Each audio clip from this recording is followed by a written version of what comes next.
page? Either that or it's going to be shown off my... I think it might be shown off my... I don't know. We could actually check. Because I've got well, I was just going to share it to my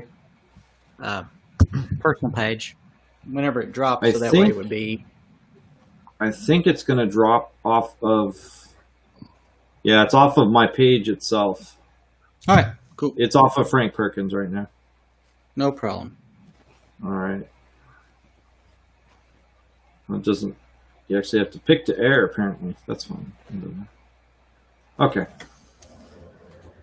So let me... Oh, and I'll add the music in later. Just because I'd rather get into the show. All right. So welcome to Gaming Fixx. I'm Frank.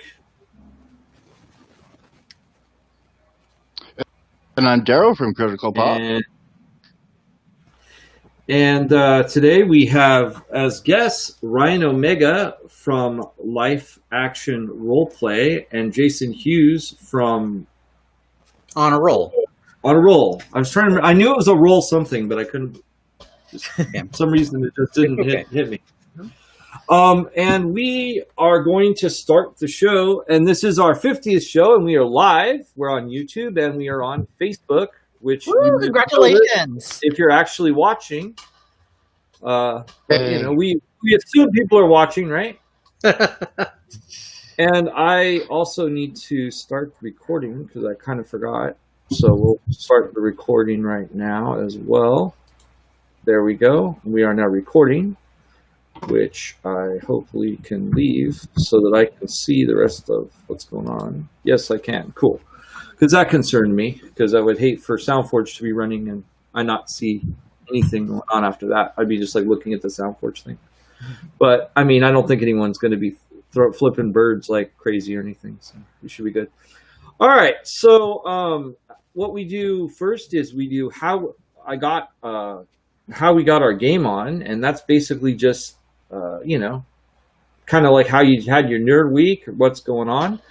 And I think it makes sense to have guests go first, and I'm going to go left to right. So, Ryan, how did you get your game on? Let's see. So, yesterday I ran a game on Twitch on the Twitch channel Life Action Roleplay, and the game was called The Boardroom Devils of Corporate Hell. And it's a variant of the game Are You There, God? It's the quarterly earnings report. So, basically, I cast a bunch of all-stars, so that included Vivid Vivka, Tobias McCurry, Wes Johnson, Sheldon Morley, Fei Leung, Sam Sterling, and Sam Houston to play all demons, and it goes on for an hour, but it's really, really chock full of just mini-LARP roleplay and huge response to the game. And next week we're going to have its companion game, the boardroom Angel Investors. So there's going to be plot that happens between the two shows, and all of my cast enjoyed it enough to continue doing it again and making it a series. So I had one shots that became a series by accident. Awesome. Wow, that makes me nice. feel I really love the like... idea of. Go ahead. So I love the idea of making a LARP kind of a corporatocracy with this extreme kind of absurdist element. So how did that go? What was great about it was, while they were playing bureaucrats in corporate hell, they weren't playing like any of the obvious sins. One was the demon of user agreements. One was the demon of technology. One was the demon of old torture. So he was the boomer of the group and couldn't figure out how to turn his camera on, and took 2 minutes to figure this out. And so it was just a lot of silly like roleplay. Oh, one of them is a demon of fandom, and was describing Comic-Con as being one of his best actions. And I said, "You just described hell," and he goes, "Yes." And I'm like, "Good for you." And so it was a lot of So it was a lot of role play that was almost cathartic because anything that you kind of thought of, wow, this is so frustrating in business, is actually kind of comedic when you see other people who are demons role play it. That sounds amazing. Yeah, and if you want to catch it, the VOD is on the channel, and it was recorded yesterday, and it was a lot of fun. Yeah, I think I'm gonna make a note of that to listen to the way on the work tomorrow. That's perfect. I love that it's an hour long. One of the reasons that I don't listen to more role-playing streams is because I just don't have like 4 hours to dedicate to listening to something in my life for an, that's just not possible. But an hour of really tight role play, that sounds amazing. Yeah. It's something that I've been realizing in ever since our lockdown. And that is, while a few channels have been going more and heavy towards the 3 or 4 hour game because of the tabletop element, they think you have to spend that much time in order for any action to get going. That doesn't necessarily mean the audience has that capability of looking at something for 3 or 4 hours, right? Because they're indoors all day, or the attention span sometimes too. Exactly. So I was trying to look at games that were kind of like board game level, so like runs for an hour or 90 minutes. There's barely anything right now because people can't get out of their heads that they think they need 3 hours. It's like, no, sometimes less is more. So I was looking specifically for games that you can run in an hour and a half, and then maybe half an hour of banter, and then that's it. That's all the show is. But a lot more people are getting into this, and I would love to see more shows or more channels start to do this. But finding the material is hard, but it can be done. I was going to say that I just got something from Amazon, the 50 micro RPG book. Did you see that? No, but now I want to get this. Hold on, I'm going to get my copy. It's just right here. Okay. That sounds good.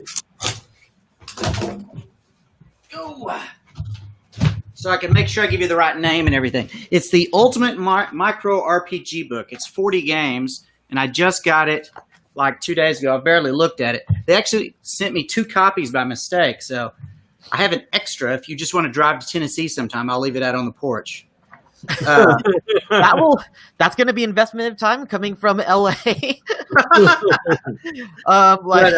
edited by James D'Amato. I don't know him, but so far it's pretty good. It's you see all those micro RPGs online for free, and they're not very well edited, even if they're well put together. And these so far, I've read 5 or 10 of them at work today. Well put together, well thought out, interesting concepts. It may be right up your alley. None of them I've seen have longer than an hour playtime. That sounds perfectly up my alley. I think you helped me with a lot of development, so thank you. Yeah, I hope so. I think I'd be surprised. I think Jim Pinto has some stuff online too that might be of use that way, because he does like a lot of those like small RPGs with real tight concepts, and like his whole thing is he started out as an editor, so like his stuff is pretty tight, and he's get off my lawn about other stuff that's not. Anyway, so Jason, how did you get your game on?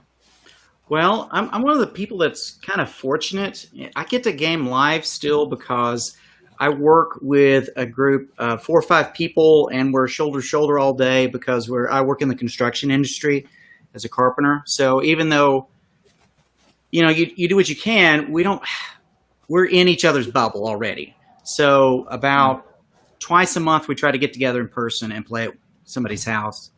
And so I run D&D. Everybody has never played before except in this game. So it's been really exciting to run for brand new people and teach them the game from scratch. And it's also fascinating to watch people fall in the same kind of stereotypes that you've seen before, not necessarily in a bad way, but like some people just like combat. Some people want puzzles, and it doesn't matter if they've never played before, if they've been playing for 20 years. There's these stereotypes are there for a reason. Plus, I've been reading this micro RPG book and playing a ton of what's it called? Legend of Zelda It's the island one that it's a dream. Wind Waker? Yeah, no, not Wind Waker. It was the other one. What's it called? I was just playing it 10 minutes ago.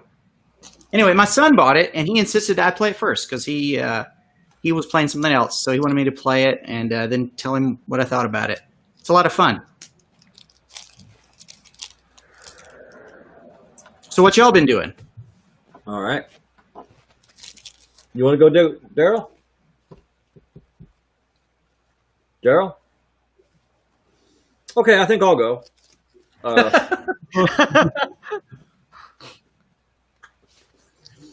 Because I think there's a technical difficulty that's occurred. Either that or Daryl is playing freeze tag and didn't tell us. Yeah. All right. He's winning that staring contest right now. He is. All right. So basically, kind of go through, I guess the one thing I have to talk about, the best time to talk about it is I was on the Hot 5, which was a Transformers podcast. It's Patreon only, but it was kind of fun with my friend that I met through Transformers, because I'm a huge Transformer nerd, and I went and or Transformer geek because I'm social, and it was fun. It was going through the history of Transformers, and it was interesting. I learned a lot because I collect Transformers, but I don't know as much about them as the show we were going over. So it's kind of interesting. Then I usually run a Pathfinder game, but unfortunately, the Pathfinder game, my friend's kid is basically, he missed 126 hours of online study, so he's not allowed to RP with us for a while until he gets his studies done. Yes. So we had to go on a hiatus, which has given me more time to do some work on the scenario that I'm doing right now. We're currently going into a library to find a book, which my PCs are thoroughly convinced is just the milk run. It is not.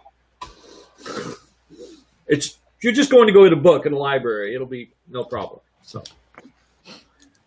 that's basically what I'm doing. And I played Puzzle and Empire, which I play all the time. And it was pretty cool. Right now we got Christmas, so trying to beat Santa, and that's always interesting. But no, actually that was this weekend is coming up where I'm going to be LARPing, but since we're going to go on break, I might as well talk about that. I play Vampire, and that's been different, and we'll probably talk about that, I'm sure, when we start talking about how COVID has changed role-playing. But it was interesting because I play in Lasangre, and Ryan, I know you play in Lasangre as well sometimes, every once in a while. The really strange random fact about it is that Kenny and I founded Lasangre a long time ago. Okay.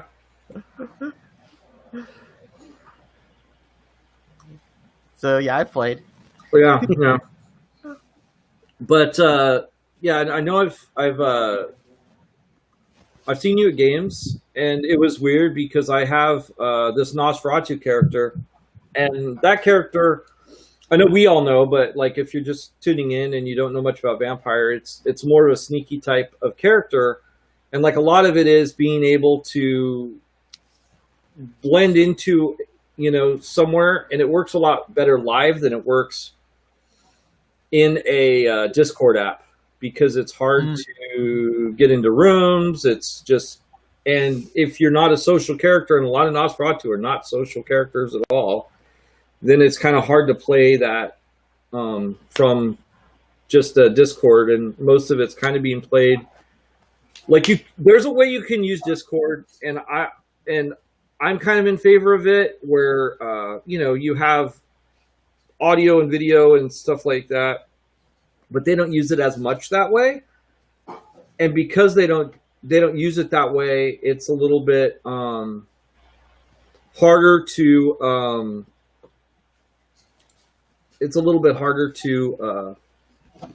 get in there. So basically, I petitioned to get my social character back, which might have even looked like a power play, because this is my Giovanni that I've had for 6 years. So it's a character that's kind of strong, but at the same time, I just wanted a social character. I was like, if I could get a social character, I'll be good.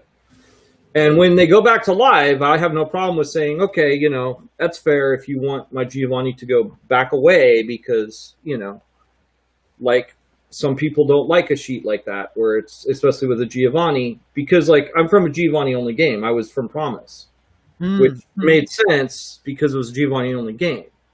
But, having a Giovanni in the city that's like, oh yeah, I have all the necromancy, I can just do all the things, it sometimes might be a little bit something they might not want in their game. But right now, that's what I'm doing. It's pretty fun. So that's how I got my game on. And how about you, Daryl? We can't see you, but we can... I don't know if you can hear us. Okay. Well, we'll just go. We'll come back. So anyway, not much. One thing that happened, I don't know if you guys heard about this, but Pokemon Go crashed yesterday worldwide for 8 o'clock last night. You guys happened to be playing at that time? I know I wasn't. I just had heard about it. No, and I'm trying to figure out how. How? Like, is anyone outside really... I guess if you're socially isolated, I guess you could be playing right now, and that's fine if you're remaining antisocial, since most of the time you're collecting Pokemon by yourself. So what they're doing is they're extending the... Because I've played, and what they did is they put extension passes and stuff, so you can attack areas that are really far away from your house if you have the pass. So you can still play, and then they've also made it so Pokemon spawn like everywhere, so that if somebody's just in their house, they can still hunt Pokemon. So that's kind of how they... I got out of it because I live in a rural area, and there's no Pokestops near me that doesn't require driving. Right.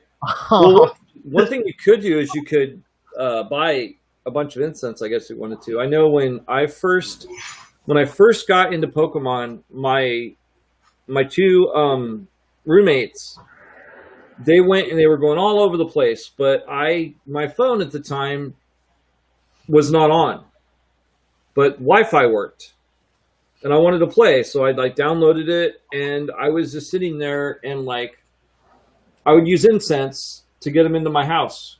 Just sit there and play.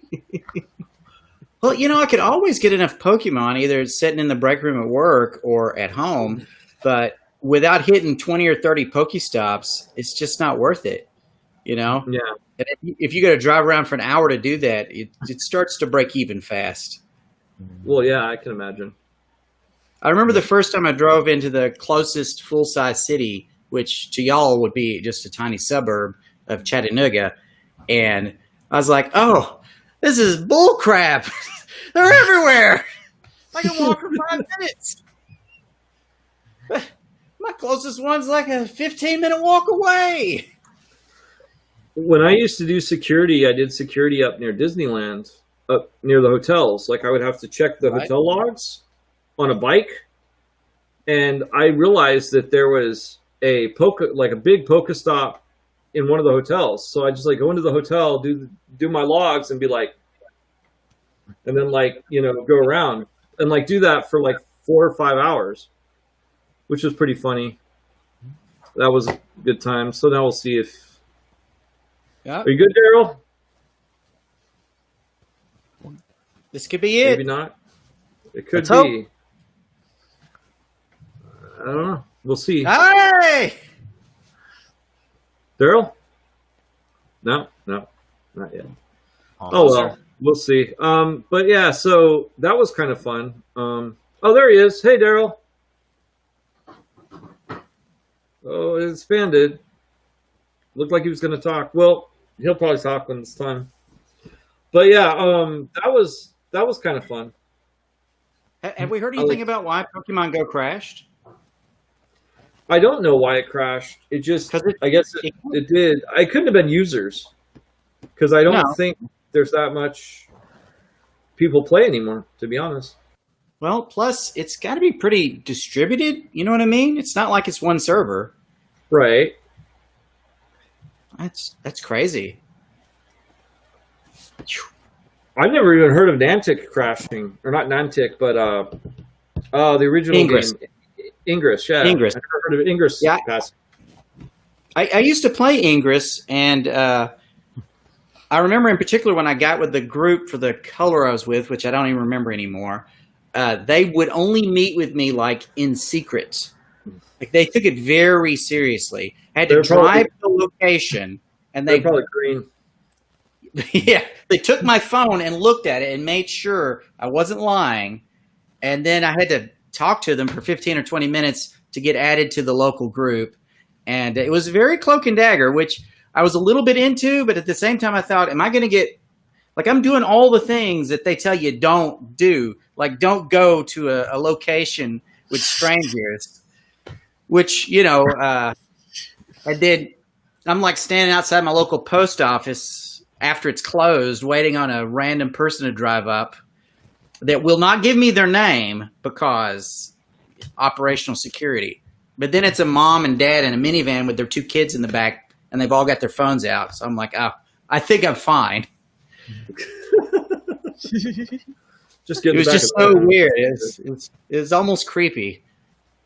Well, as long as they're not telling you to get in the back of the van and putting a pillowcase over your head, I think you'll be fine. Don't do that for a game, guys. Don't do that for a game. Now you spoiled my next my LARP project for after COVID. I don't think people are going to go go for it. To do that and stream it like Ryan does. That would be ideal. It would be. I mean, I guess there are ways to do that, but I don't know. Like 15 to 20 minutes of hey, you have to have a password. You need to go over there. By the way, don't mind being handcuffed. Don't mind the person with the whip. And I'm like, wait, what? What are we playing here? And I don't get my consent. What's the safe word? Wait, what? This is a new form of Ingress. This could be Ingress or Pokemon Go After Dark. There you go. This is a new concept. Well, so, their Hogwarts game was a huge mess and a flop now, so they got to have something to go with next. Yeah. Mm-hmm. So I just recently, I think it was an ARG that I stumbled on, and I really don't know. But I was like, oh, it's my birthday, so sure, I'll join the Illuminati, because it was like a little thing that says join the Illuminati, and I'm like going, and the Illuminati game just came out, the one that's for the computer. It's not doing well, by the way. Is it even good? Have you tried it? I looked at it. I looked at the little video thing, but as far as people just aren't contributing it. It doesn't look like it's going to fund because I guess. Well, it's weird because it's not backed by Steve Jackson Games. It's this other company. So maybe people think that's a little suspect. But when I went on this ARG, they said, okay, you give us your information and download WhatsApp. So I'm like, okay. And then it was like contacting me. And then they asked me, and there's all these, it took a couple days that they kept sending me stuff. And I'm like, okay, that's cool. And then they're like, all right, now if you are real serious, we want your name, your mom's maiden name. No. Yeah. Information that's, like credit card information. I'm like, no. The moment you ask for the mom's maiden name, it's like, nope, hard pass. Yeah. And I said, if this is an ARG, you're asking way too much information. if this is a scam, I'm still out. I'm out regardless, and I'm contacting people because I know how to contact people. So if this is your scam, it's pretty much over because I'm just probably gonna at some point I'm gonna contact Steve Jackson Games and be like, "Did you guys have anything to do with this?" Or they're like, "Yeah, man, we're struggling right now. We yeah. gotta come up with something." Oh,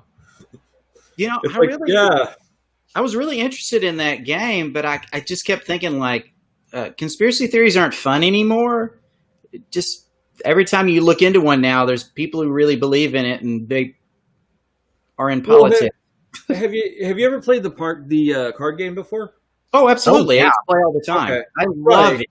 So all it is it's just the card game, but it's like a video format of it. So like it's only going to be popular during COVID because as soon as COVID's over, people are like, I'm going to play the card game with my friends. I'm not going to. Okay, now I want to look this up because I have been a fan of that card game. Yeah, like, so basically it's so I'm like, where is this? It's Illuminati Confidential and it's on Kickstarter. Okay. Putting this up right now, not to be rude, but I'm just like, it's going to be part of the discussion. Okay, Confidential Kickstarter. Let's see what we got here. Okay. All right. And look how far it is from being funded. The scary part is I put in all of those things and I can't find it. It's not on the first page for sure. It's not on the first page? No, I looked up Illuminati Confidential Kickstarter. It's not on the first page of results. Let's see. Oh, I see. Illuminati confirmed Kickstarter. Oh, is it confirmed? It's confirmed. Yeah, and it's a YouTube video of these different glyphs that are happening, and it's not particularly good. Hold on. I could be looking at the wrong thing, but Take over the world. No, that's something else. Oh, that's something else. I think I might have. There's an article here from The Gamer that I can't. Oh, here we go. Think that their Kickstarter should be the first thing that pops up, shouldn't it? You would think. Yeah, that is bad. That's bad. Kickstartering. It is okay. Here it is. Okay, Go ahead. I'm sorry. So about 60,000 from their 210,000 goal, with 575 backers, 18 days to go. I was thinking about like I don't think it's going to fund. It's not that no one is going to fund. I guess it depends on how they're promoting it. I mean, this is the first time I've actually heard of it, and I love this game. I've seen one person share it on Facebook, and that's it. Then they need to do better. They do. Because this concept has been around for a long time. It shouldn't actually be as difficult to promote it. But the very first thing I see is a new video game based on Illuminati New World Order card game of the year from 1994. First of all, okay, even if that is true, that is not your beginning statement for anybody else. Mm-hmm. I don't want to hear of a game that is over 25 years old to think that it's going to be suddenly relevant. I would rather have them talk about the conspiracy theory, how, playing on the internet, playing what's been happening in 2020. There are so many better ways to promote it, and this is not it. You're now only appealing to people who are familiar with the card game from a long time ago. Or if you're lucky, looking at Target and looking at other Illuminati like card games because they are sold at Target. But this is not the way to promote it. Yeah. The one comment I saw when the person who shared it was like, I already own you remember how they published the box with every card in it for a little while? Yeah. Yes, the factory set, right? Yeah, the factory set. Well, they're like, I bought a factory set. I really don't need this. Why would I back this? I already have all the cards plus the collectible version. I mean, I don't. Yeah. I mean, I love the game, but really, what the least appealing thing to me about it is the fact that it's just the game. Mm-hmm. Right. I've already got that. I want to play it. Mm-hmm. Yeah, they also don't seem to have a very good demonstration of what this looks like. I mean, I see the cards. I see that they're committed to putting this on Steam and Google Play and Apple App Store, and they have a couple of videos up, but those videos are only trailers. I do know from having been part of the Indiecade stream this year, the the representative for Kickstarter actually mentioned that if you want to promote a video game successfully, you should at least have a demo that's watchable and not just trailers.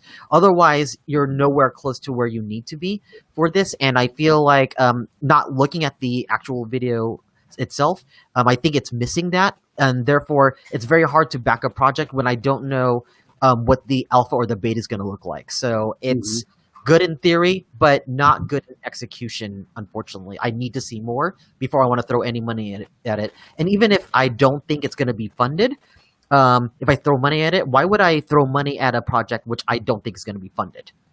Well, Right. the other thing is it's from Radio Free Net, and they're like a radio station, which is kind of a weird place for them to be The funding price- from. The price point's The a little company- weird too. Yeah, It's like $35 for the base game, but then if you get the season pass, it's $60. No, that I mean, is that no. goes fast. And then No. it's going to have 3 seasons, and that's $110 to get all 3 of those. That Right. no. and those are digital cards. That's all you're getting is like extra digital cards or a little bit of gameplay. And I realize that does cost them some money and effort and talent, but not double the price. You know, Right. And all this is it's an interface that I think people could easily, like, I know that, what was it, Trading Cards Online used to have a great interface that would do pretty much all the games. So it seems doesn't. like, Steam's got one that's for their platform too, right? Not Tabletop Simulator, but well, maybe it is that one for playing card games and stuff that you can buy packs for. yeah. I mean, that's how you make money with a product like this. Is you say, "Hey, new updated Illuminati, and here's this Yeah. product that already exists that we all know that works." Mhm. Sure. And people would totally go for that. I think so. Yeah. No, I think Yeah. I think that's a smarter approach. They could have done that and maybe promote Tabletop Simulator because it is like it's one of the programs of choice right now because we're under lockdown. So more Mhm. board game developers and card game developers are considering the virtual versions of these because it's now necessary to promote those games. But especially something like this game that's already established, this that should have been their first step. And why they've got the old cards from 1982 in the picture, like the ones that, I mean, I have this copy, but it's not particularly eye-catching, Mm-hmm. and I don't know how many people are going to be like, oh, that's really cool. Yeah, no one's gonna say, "Oh, look how old that is! I want to play that old game that looks like something I could have printed myself." No. Right, exactly. The other thing is that one of the things that made the game good was it was really timely. You know what I mean? Like there was lots of references. yeah. And so if you don't That's do true, that, like 80s stuff, yeah. Like ketchup is a vegetable, like some of those Reagan things, which right? yeah, you have to update. I think that there should be some there should definitely be new Trump cards and new Biden and just different things that have started, Yeah. And it's not really telling me that, just skimming through it. Oh, though apparently Derek Percy was one of the developers on the original game, and he's somehow involved. I mean, So- that's great, but they just need a better media person to advertise. Because if you told me that Radio Freenet, I mean, unfortunately, I don't know very much about this group, but if you're a radio or you're any kind of a media person and you've played Illuminati, you would automatically know that the best way to promote something is to make it look relevant. Right. That's the problem. It doesn't look relevant, and it appeals to nostalgia in the wrong way. Like, there's a way to appeal to nostalgia which would have gotten me on board, but I'm looking at this and I'm like, why would I pay for that? Why would I pay $35 for that? I'd pay $10 for that, Right. but not 35. And for seasonal, I'm assuming that's maybe the seasons are probably like seasonal cards, maybe seasonal plot, but No. it needs to promote that way, and it just doesn't look that. I'm sorry to like rag on the fact that it's like it's promoted so wrong. It's not even remotely promoted to in a way that you should promote games. It's not even relevant to right now, and there are better ways to do it.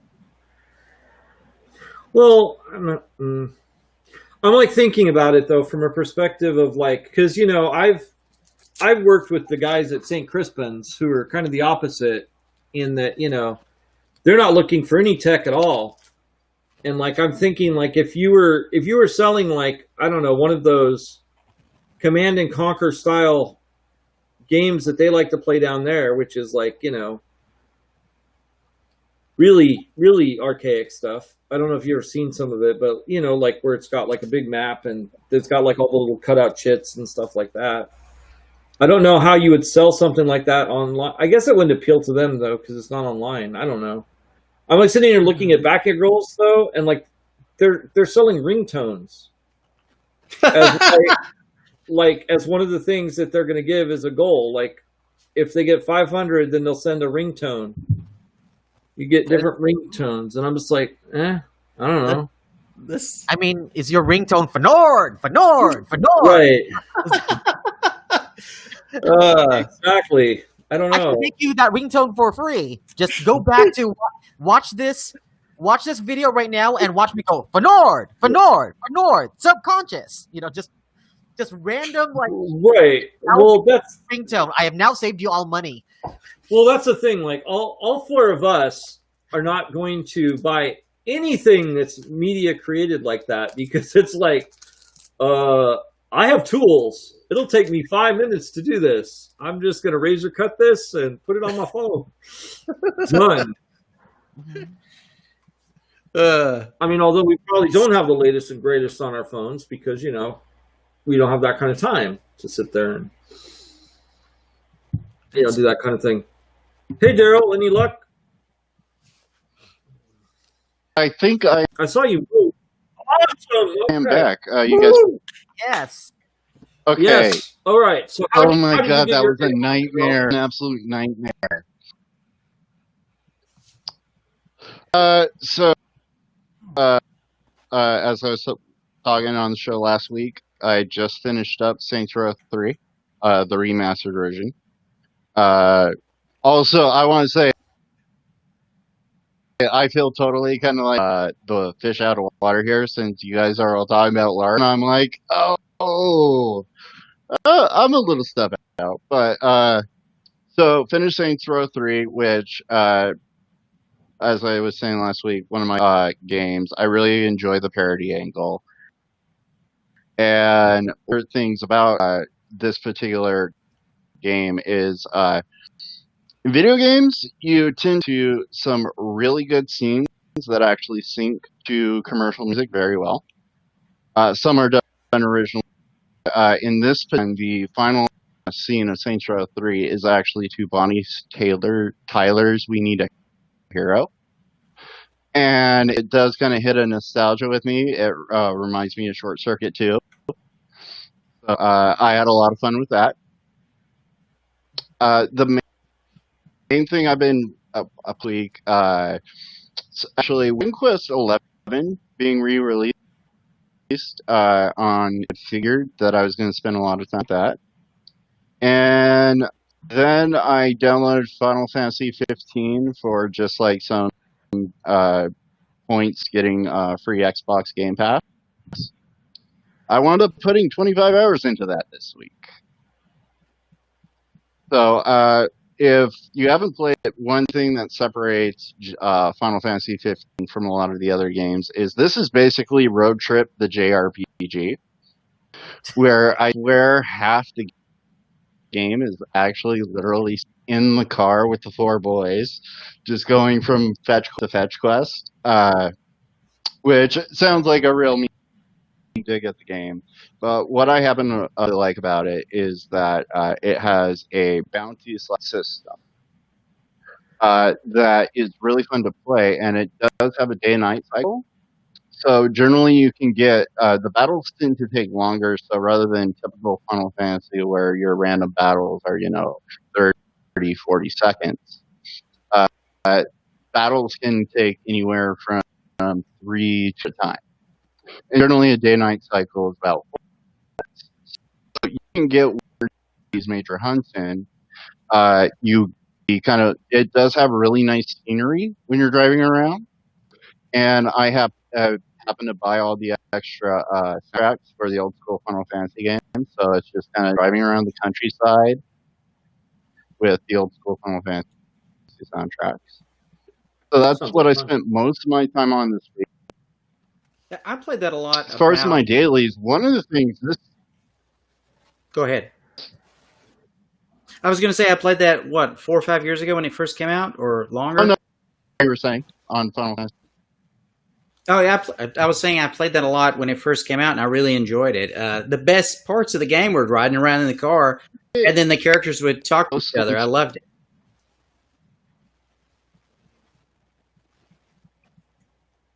I can't tell which one of us is breaking up. And I'd go with Daryl. okay, I was just saying that it's a lot of fun, and you were saying the best parts of the game. Oh, riding around in the car and watching the characters talk to each other. It's a bit of a Yes, the banter between the characters is far better than it was in the previous major team, where Jeeves had to be one of the worst cats in any Final Fantasy game. But in that, if you cut it well with the original international trailer for 13, cut very well. I was expecting this really good dynamics between the characters, and it just reads on the nose, or when you hear it, it's just sandpaper to the ears. The banter in 15, the characters have a good enough personality and development to where it actually feels like you're with a group of kids or young adults on an adventure more so. And I do really love that it kept with the orphan theme, because every major Final Fantasy protagonist beyond online games has been orphan. And I really like the way they did weave this into 15, to where they kind of didn't make it an initial. And then it just, it's the cult or not being orphan and his 3 buddies. Mm-hmm. Also, with my one-shots, this one thing I kind of extremely cool is game I literally saw an ad and bought it. It's called Morbid. Something like the device or something. It is this 2D isometric Zelda-esque game. Plays like Dark Souls or Bloodborne, and it has a Bloodborne-esque theme. I put about an hour into it. It's as difficult so it's one of those top-down Zelda-style RPGs, except you're dying in 1 to 2 hits, and everything is a threat. So that's been one of my really neat ones this week. Another one is a new game that came out on Xbox One and Xbox Series X. This interesting. It's a cel-shaded game, and the whole deal is you can interchange this couple, and you appear to be stranded on a planet. There's a whole bunch of tech and metaphysics stuff going on, but it reminds me a lot of the game Gravity Rush as far as how you move around this very vibrant cel-shaded field. And it's an action RPG, but the focus seems to be on the romantic relationship between the 2 characters. because they're apparently running away from some sort of, royalty or something that wants to separate.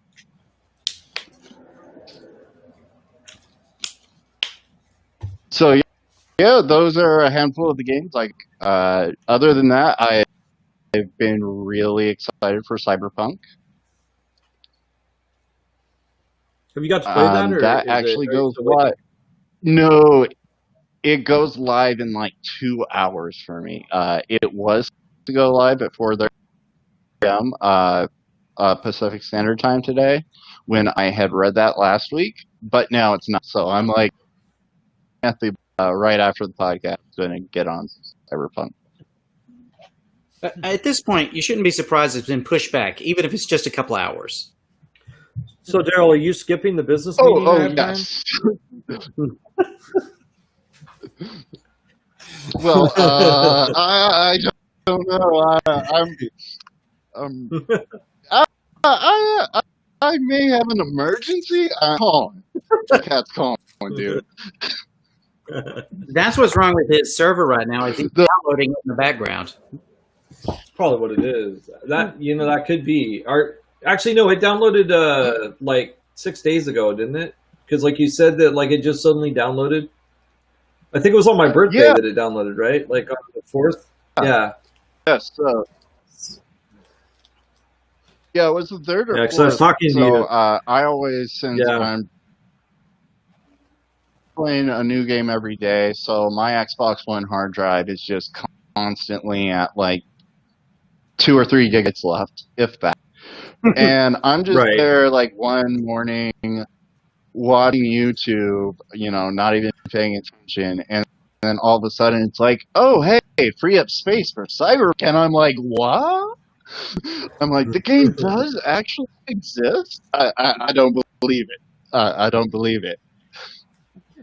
Well, like after drinking all that Rockstar. Oh yes. So you guys may not have checked out the podcast, but so I paid for Cyberpunk 2077 entirely Rockstar tabs, because right now if you get a Rockstar, you can turn it in for $1 of Xbox One credit. So I had a night where I spent 2 hours after laying out all the tabs that I had off the cans. I took a picture, and I'm just like diligently typing away. Here's what infuriated me the most. So I understand inputting the code individually, tab by tab, on the individual Rockstar website, right? But then each code I had to redeem as an Xbox One $1 gift credit.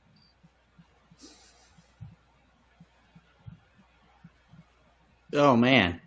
So I'm just it was. I'm thinking about how that you saved what $60-$70, but that $300-$400 hospital bill for the kidney stones is gonna definitely make it even out. See, that's what I was worried. Like, I don't want him to be joining me. That would be terrible. Short-term gains, guys. Short-term gains. But actually, in all seriousness, those rock stars were drinking over a period of like 2 months. It is too much still. I actually get, not this year, of course. That's a future Daryl problem. Everything. That's right. Future Daryl problem. But so, when I go, one of the clinics I go to for a group, if I ever have an energy drink with me, one of the nurses there will just rip right into me. Like, are you having ideations right now? Like, are you doing okay? Because you got that energy drink there. That's not going to go well for you. Yeah. I work with this guy who would drink a couple a day, and then suddenly he started having really nasty kidney stones. And after passing all of them, and the doctor, of course, told him it's the drinks, man. You drink 2 or 3 of these a day. That's what's causing it. And so he quit for a solid month and didn't have any more stones. And then, of course, started drinking them again. and immediately started having stones again. And he's like, I think it's the drinks, man. I really do. I believe it's these energy drinks. Oh, it was awful. He was passing them at work. It was crazy. Ooh. I know. Like in public? I used. Well, I mean, what are you going to do? Yeah, that's true. Miss work, and then it's going to cost the hospital bill and the money you would have made that day. Yeah, but the pain. But I don't know. Like, I know that when I was doing security, you know, I was drinking a lot of energy drink, and I don't know if that was part of this whole thing that happened. I wonder. Like, I honestly don't know. It's weird because they did not know why I had the kidney failure in the first place. So, you know, it's I don't know. I had a lot of energy drink though, and then that's when I found out I had high blood pressure too. That's actually one of the reasons that I ended up, you know, going in for testing I thought I had the flu, and then they were like, oh, you know, your blood pressure is like at 85. I'm sorry, 185. So you should probably go, you know, see what's going on with that. And then that's when they found out that I had kidney failure. So I don't know. It was pretty crazy. Wow. That really sucks. Ultimately, though, yeah, it does suck. And, you know, as much as I do, I would not recommend it for anyone, including if you're having any issues with that. Right. Because, yeah, it's fun to indulge, but sometimes we're doing it, and the way it's, you know, consumed more, they sell them two at a time. It definitely, if you're not paying attention to your health in totality, it can lead to some very bad places. Well, you know, there is a lifestyle. It is one. There is a lifestyle, the whole, you know, gamer caffeine lifestyle that is definitely, you know, it does pervade a lot of, you know, all of us. You know, it's kind of the joke of, you know, that pretty much all gamers always have some kind of caffeine on Mountain Dew and Doritos, right? Pills or you know, energy drink or red lines or whatever, and you know, it's not a healthy plan sometimes. It's like even when we do marathons for Extra Life, that was one thing that was interesting because I'd always done, you know, we did our gaming Fixx ones, and then when I first did one with Orange County, the guy there was like a lot, like he gave us like, you know, nutrition bars, which is a much better plan. It's like, hey, you know, it turns out candy and a bunch of you know, caffeine, probably not the best plan for if you're going to do a 24-hour gaming session.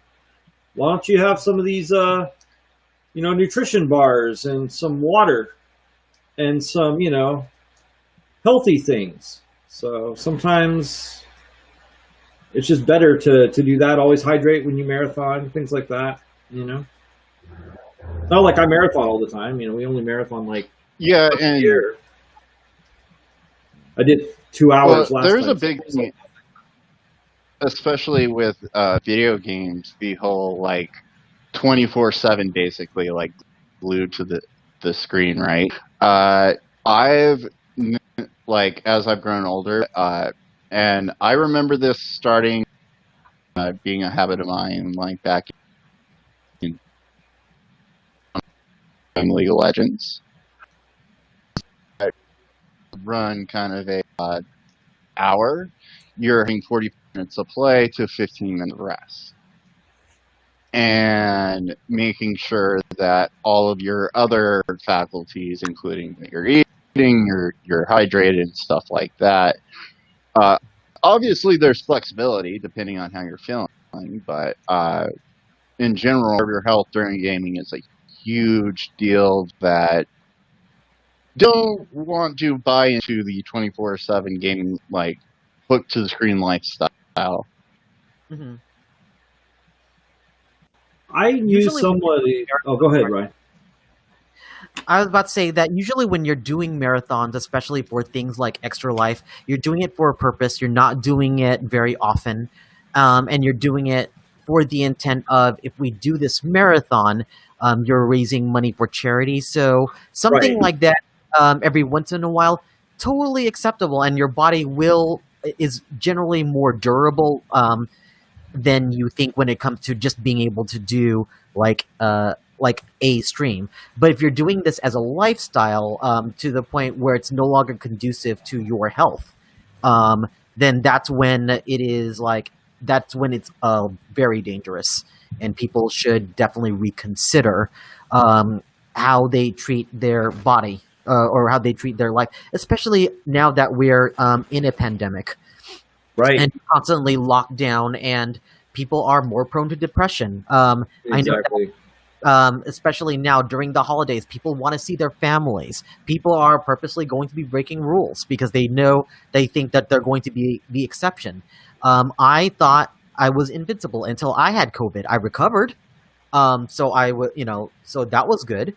But I also know that that is not something that everyone can recover from. So True. yeah, so it's just something that people just need to be super aware of, and super conscientious of when it comes to being able to just making sure that you treat yourself well. And also, I'm not saying that you must be a fitness fanatic, but just make sure that you have all the basic needs, since we're not in our basic routines anymore, that Right. might be overlooked. Absolutely.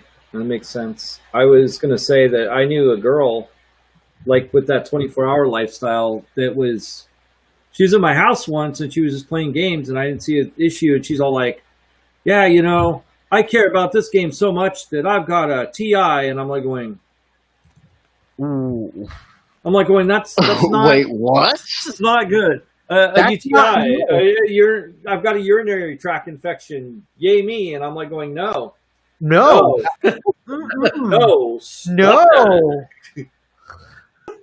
Isn't I that mean, what had I been someone thinking made about it, fun I of should have 10 been years like, ago? it's my electricity. You can't get a UTI here. You can't game anymore. You're done. That's what I should have said. Oh my. Exactly. That's Yeah, I could Oh never my be God. that dedicated.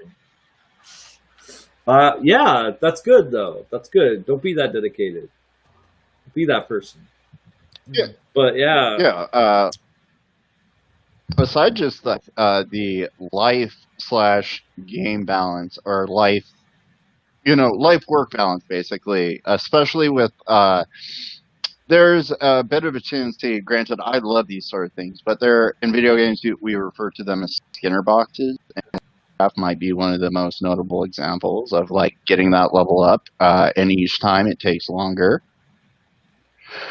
Extremely satisfying, but making sure that the balance of your personal life, in all ways, is just as good as your gaming life. Because this is, as you were saying, we are in a pandemic, kind of in an isolated state, and it tends to lead towards escapism, which is fine. I'm totally down with escapism, but you definitely have to balance that out. I agree. I think that I don't know. Like, I don't know if there's much more to say. I mean, I think we kind of covered most of it, but Yeah, I know both of you have something that you wanted to discuss. Actually, Jason, do you have anything that you wanted to discuss? No, I just want to hear about how Ryan's filmed LARPs go. I've listened to some of them a little bit, but it's something that, like, you can't just dip your toe in. I've thought about setting aside blocks of time in the past to listen to enough of it to really get what was going on, but it's a pretty good investment at this point. That might be one of the things I do with my winter break that we're going to have coming up. By the way, this show is going to be going on hiatus. We're going to have our Christmas special probably next week, or well, I know I'm going to be taping it fairly soon. I'm not. We'll let you know, but basically, and after that, it's going to be going on hiatus until January 6th. And part of that is because of as I've discussed on the move and on my webpage and such, with a good possibility of me moving to Northern California, it gives me some time to kind of rearrange things, see what's working, what's not. There's going to be some interesting technical things where I'm going to be pretty much living in a pardon my kind of a boony situation like you, Jason, because I'm going to be in Hornbrook, which has a gas station and a pizza place, and that's just what Hornbrook has. And Eureka has the Walmart down the way. It's about 4 miles from the Oregon border, so that's where it looks like I'm going to be moving to, and so it's going to be an issue. So, broadcasting is going to be an issue, and I got to figure out exactly how that all is going to work. So it's a good idea to go on a winter break. And, we have bills to pay and stuff too, so it's a good thing. And reminding everybody that if you go on to TeePublic, I'll think about this, TeePublic /stores/gaming-fix, Fixx, you can get most of our shirts for $13, and most of the site is 35% off, and all of that money that you put in, well, not all of the money, but actually like a percentage, maybe enough to keep the lights on, hard to say. But if you get a shirt, support Gaming Fix, it'll help us out. So we really appreciate that. Now going back to as far as I definitely will. I'm interested in that. Not necessarily the stuff that he's, I've been wanting to check out the Scabby Rooster stuff and all the stuff that you've been doing, but I don't have that kind of time is the problem. I do kind of now. I guess I could watch it while I was on the chair, at least, and that'd probably be one episode, right? Because each one's like 4 hours or so, like the Scabby Rooster stuff. So the Scabby Rooster stuff is generally about 3 or 4 hours.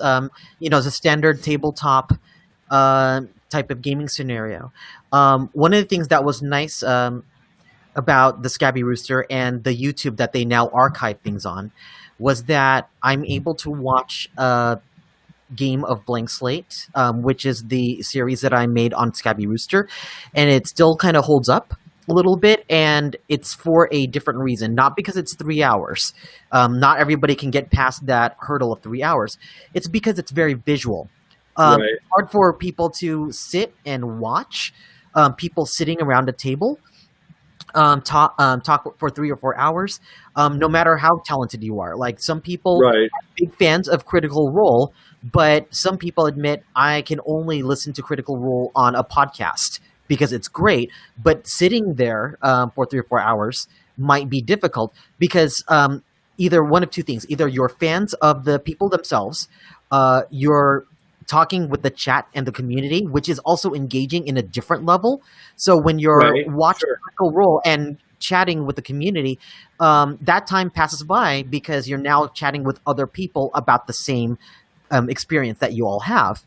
And the other thing is, the other problem for some people is that why am I watching 3 or 4 hours of people playing D&D? I would rather be playing myself. And, why am I not doing that? But with Blank Slate, what is great is that people are not sitting around the table. There is a stage or there's a floor. People are moving about with their bodies. People are still interacting with each other. So therefore, it looks like a stage.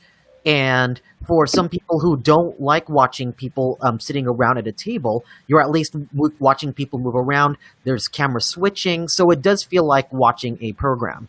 Right. So, exactly. So that's what's been like wonderful about Blank Slate. And when we're out of the pandemic, I do plan to continue it. But when I try to convert Blank Awesome. Slate to an online thing, it didn't really work because I realized it definitely needed a stage. And all of my players who played, they loved the fact that they could interact, they could improv, they could make decisions without rolling dice. That was one of the key things about Blank Slate. So therefore, everything looked more organic. Um, so so when it comes to trying to watch these things that, it's like I wish I had time to watch it. If you yourself are not accustomed to sitting down and watching other people play for 3 hours, it's already going to be hard to get into. That's already a hurdle. However, what some people have done is just lurk and just listen to it in the background while they're maybe working on a project and listening to it in the background. And occasionally, when a certain moment comes in, then they look Right. and respond. And any way that you can tune into all of those, that's completely legit. In a way, one thing that we haven't really done in the live stream world is we've again bought into the idea that you must be recording for 3 hours to have any significant level of role play. And that might be true, but that's not going to always correspond to an audience that is not going to be able to like think of, am I going to watch other people play or indulge in a story which I don't really know yet and but I want to give it a chance because everyone says it's so good for 3 hours. And I understand when people are watching collectively in a group.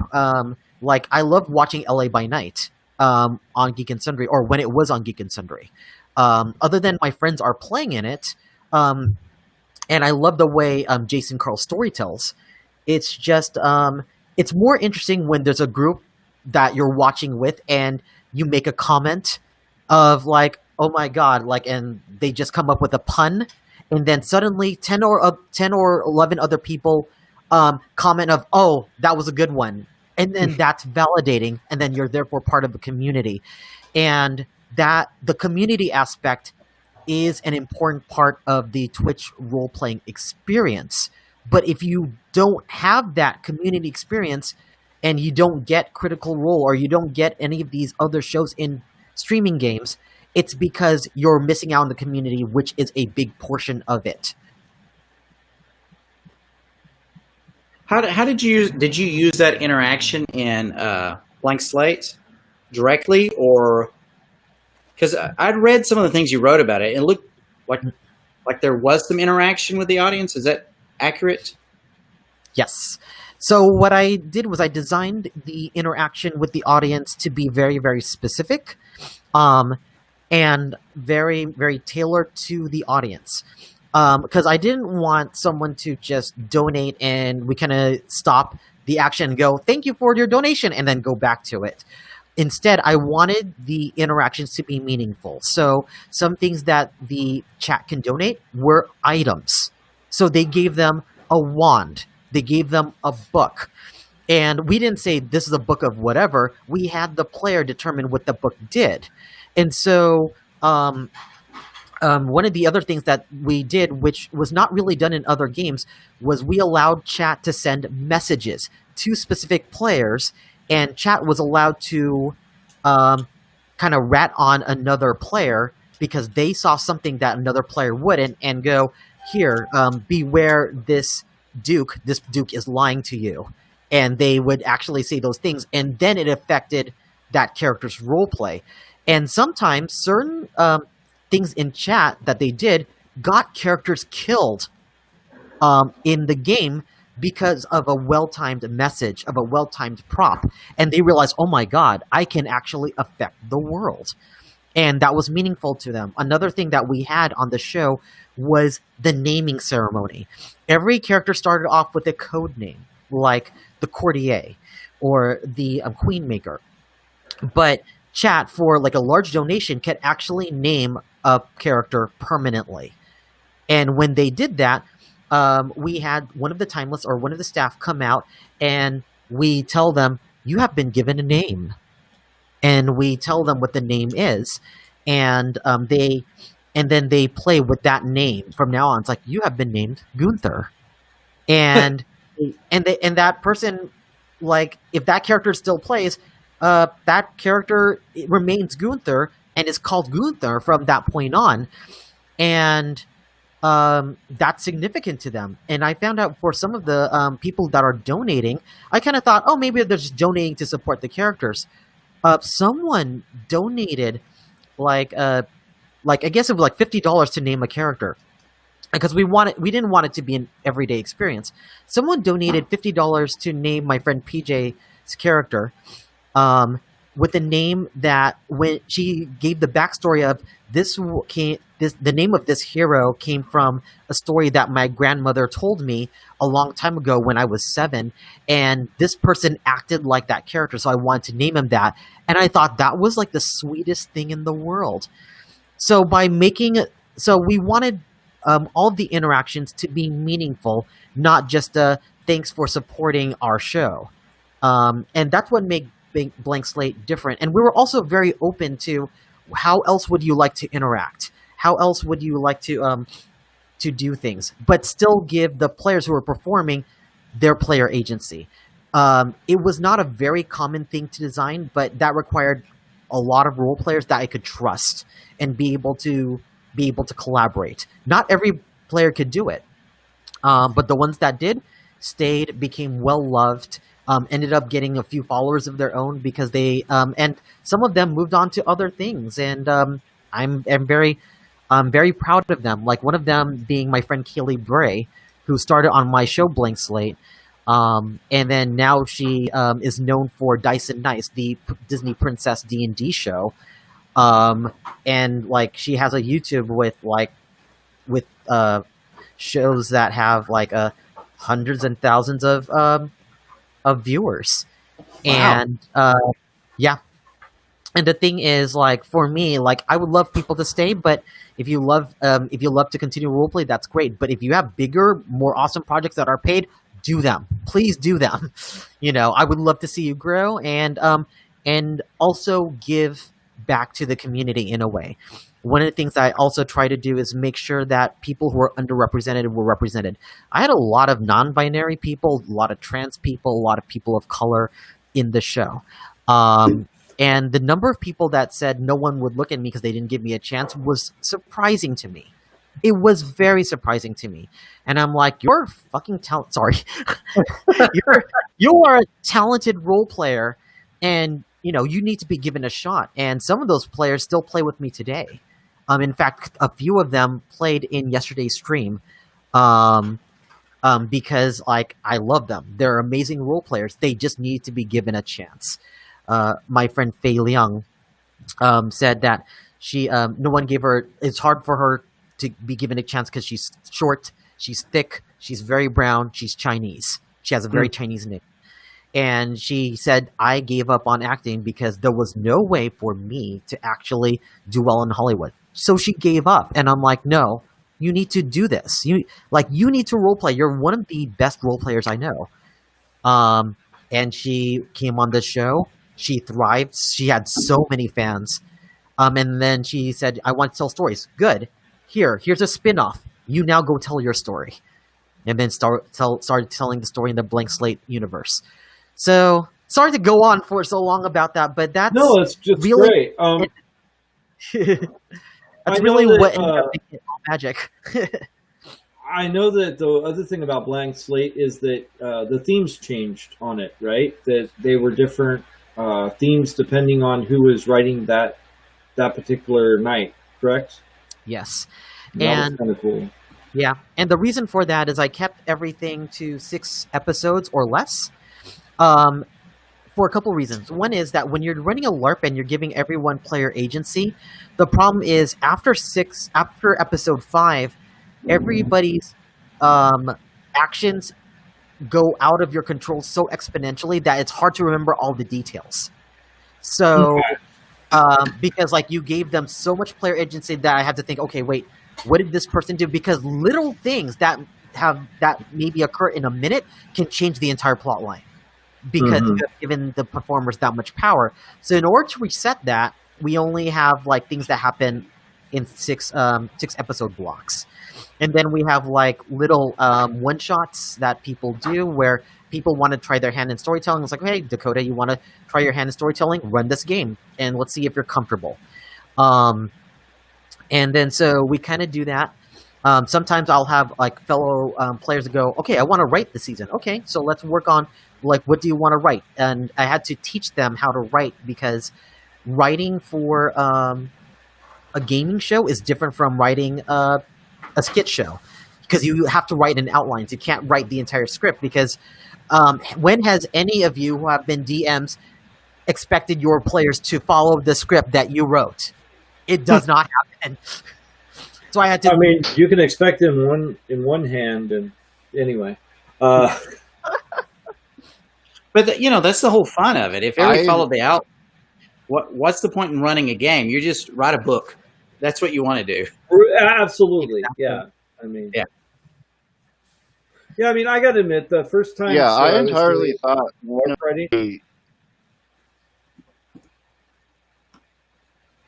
one of the strengths of these games was that basically it was a concrete example of Murphy's.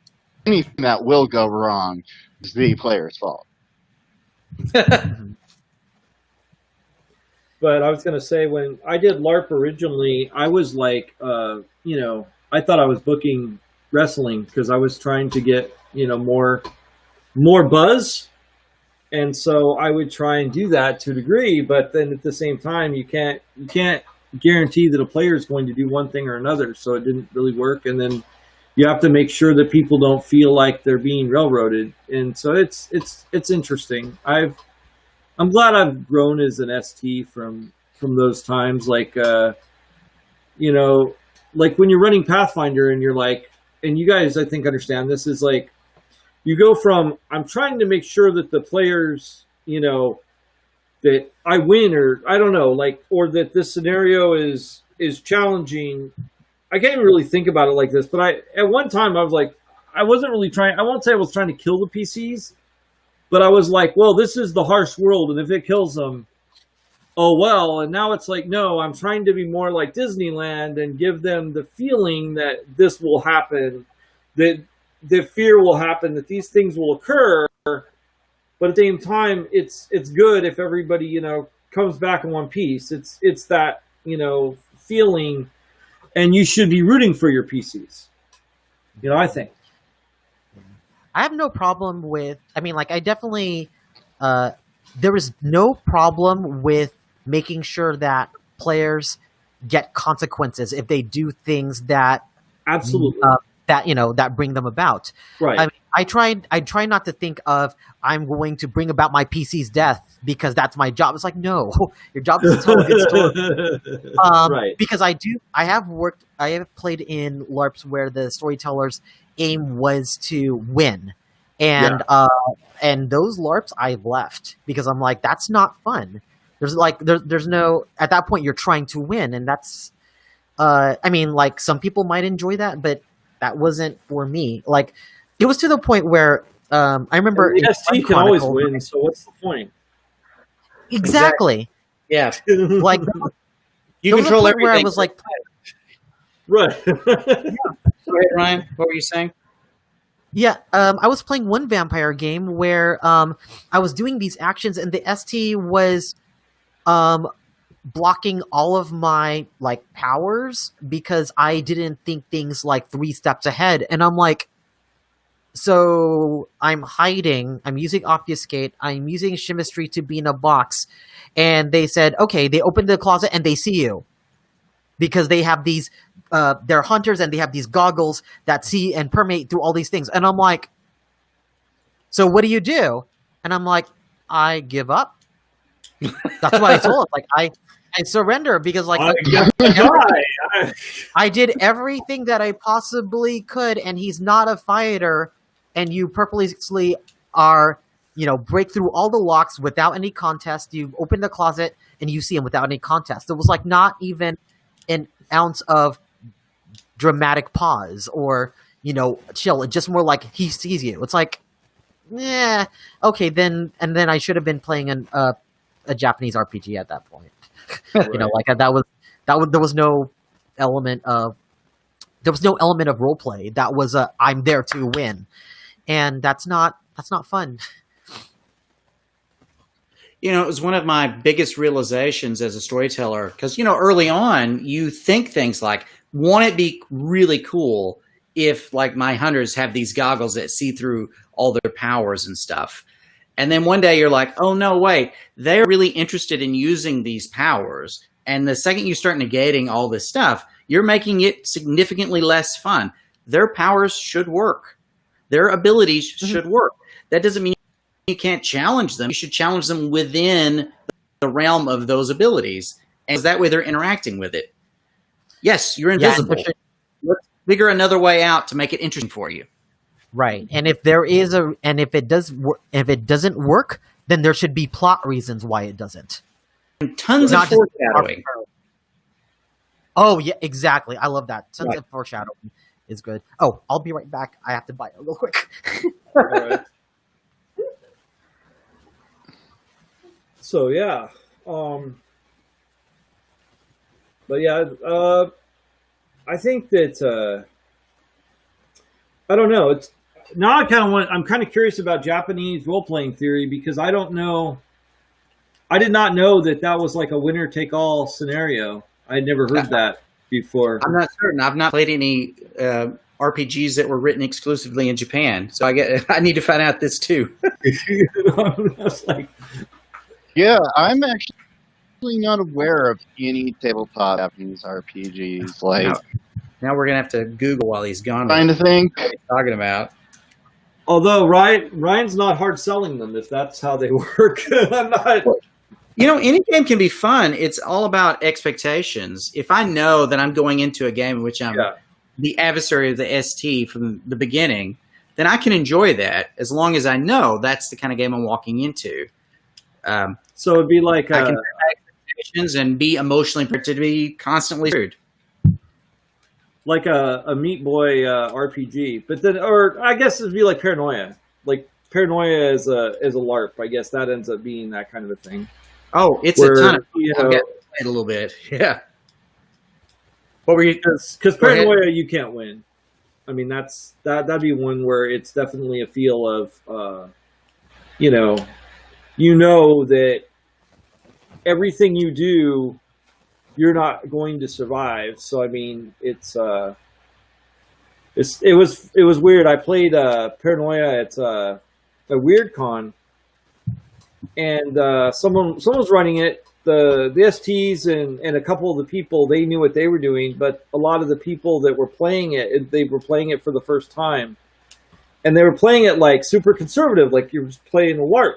And I'm like, so I just like, they're like, okay, so here's the gun, and I just grabbed it, and I'm just like, all right.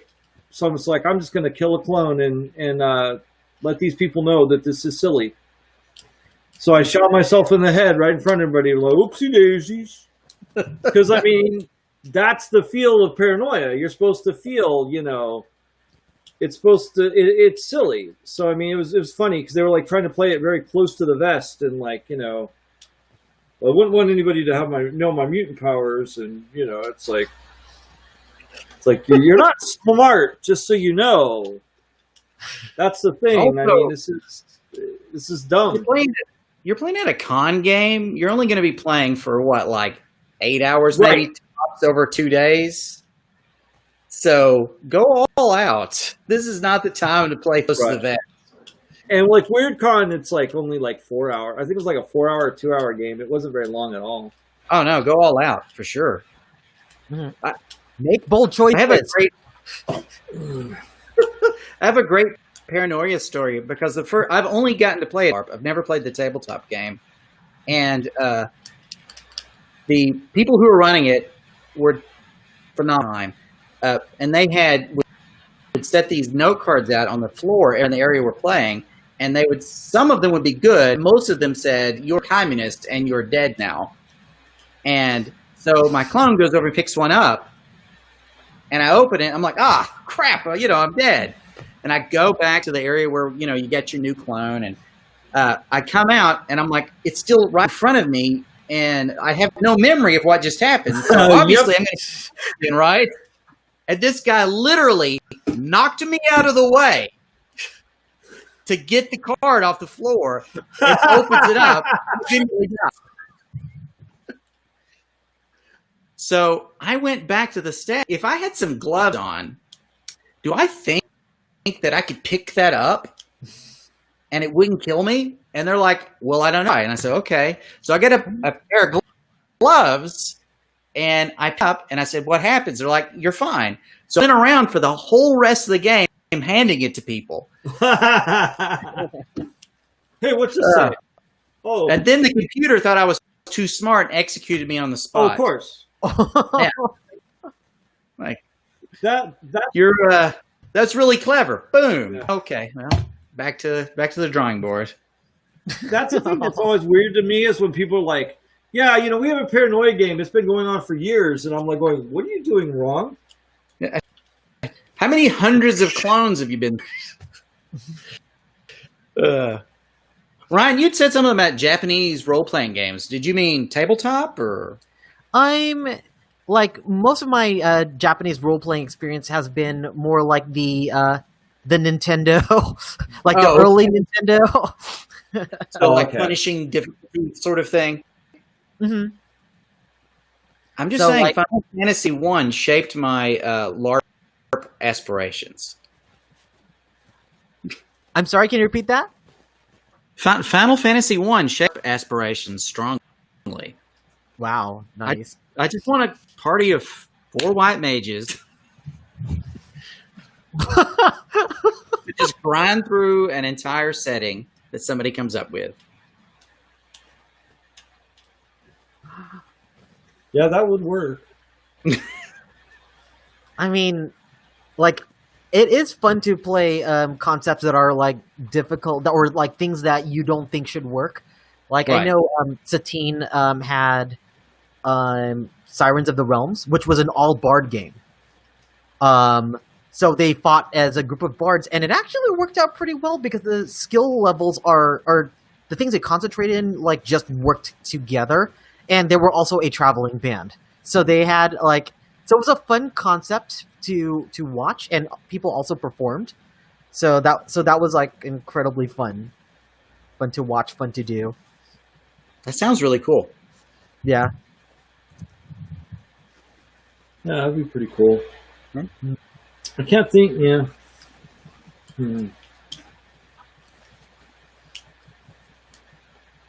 Oh, good. He's back. I'll push the button. Bring him back. So I know one thing that we were going to discuss. Now I like to wait to see if he's back. But one thing we were discussing is that I guess in trying to remember. I think it was an IGN article. I'd have to look.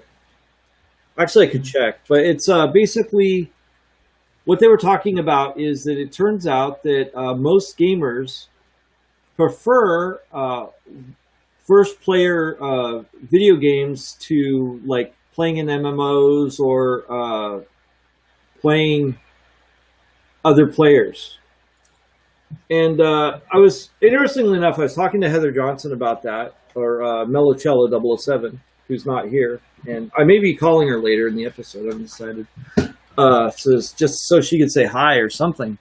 But she was saying that she thinks a lot of it is that because of anonymity, because people, they don't know who you are, that, kind of like the same Facebook thing where people start acting a fool all the time. And because of that, the gameplay isn't exactly fun because you're dealing with people that are, for lack of a better word, acting like ass clowns. So that's sometimes, I mean, for me, I could see that being an issue. What do you guys find on this kind of thing?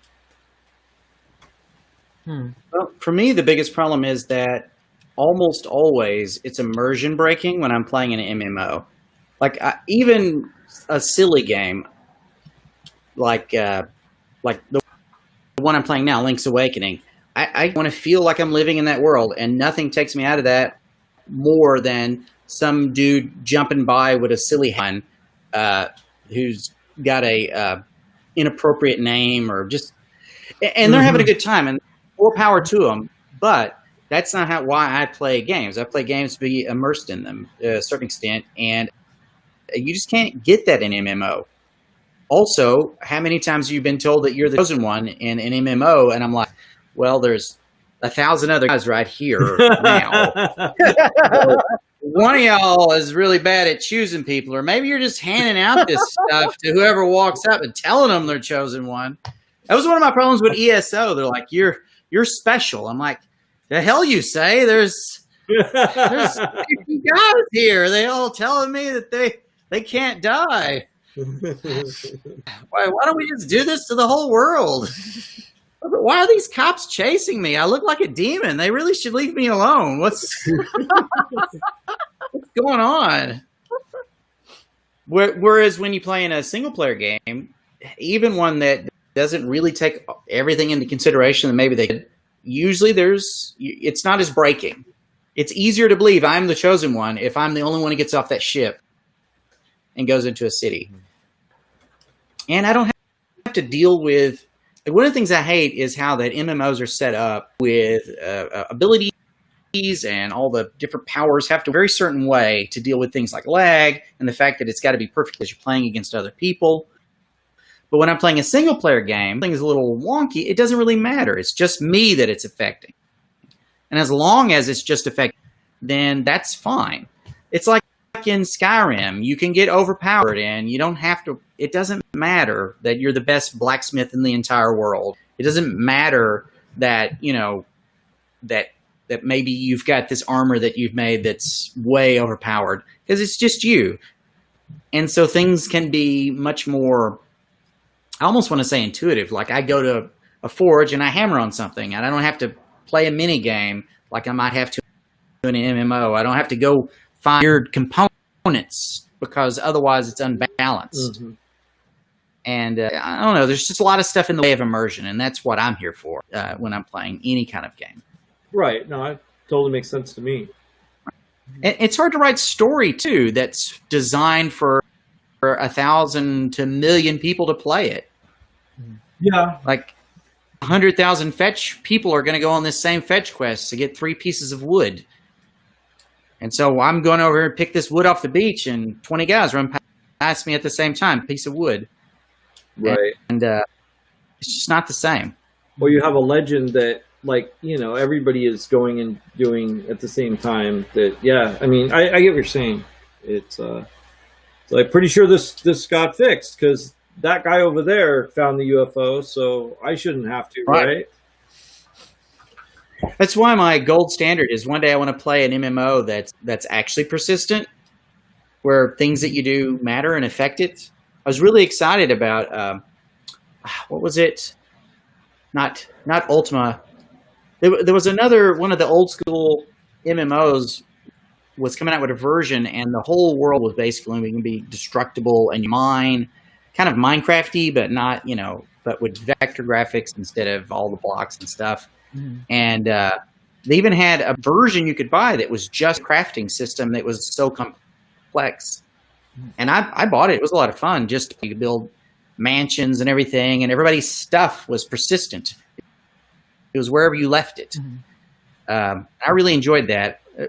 I think it was just a hurdle, and finally they canceled it. But that's what I'm looking for. I want to be able, I guess, you know what I mean?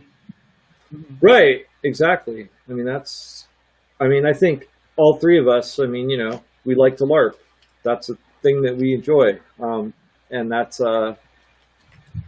it's not for everybody. Some people don't, they're not down with that, but I enjoy that. And one thing I was going to say about the MMO versus the single players, I was going to say that, the other thing is a lot of game companies have phased out 2-player games. And I used to really like that, like being able to like have my buddies over and, play some games together. And I don't mean like beating each other up. I mean, just like, playing like Mario or something like that, where you could play different, heroes on a quest, or, everybody could play, like, what is it? I'm trying to think, The one where everybody Gauntlet, where everybody, Yeah.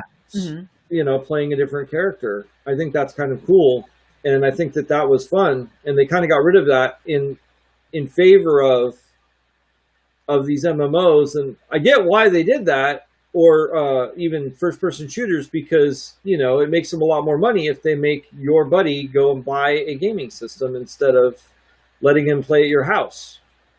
But it's not as fun for me. Have you played any Castle Crash? No. It's several years old now, and I want to say it was on the Xbox 360 originally, but there's a remastered version on Xbox. And me and my wife and my son, who was pretty young even at the time, we play a ton of Castle Crashers. It plays a lot like Gauntlet in that it's kind of a beat 'em up game in which you're going through an area.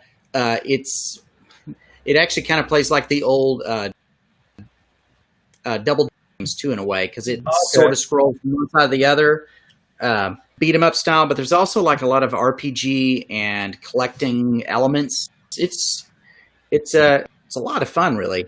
There's a little bit of competitiveness, but it's not important to the game. It's just kind of like, also, if you want, you can fight, but you can help each other collect stuff. So we enjoyed it a ton. Now, heck, it's the only reason why I own 2 controllers.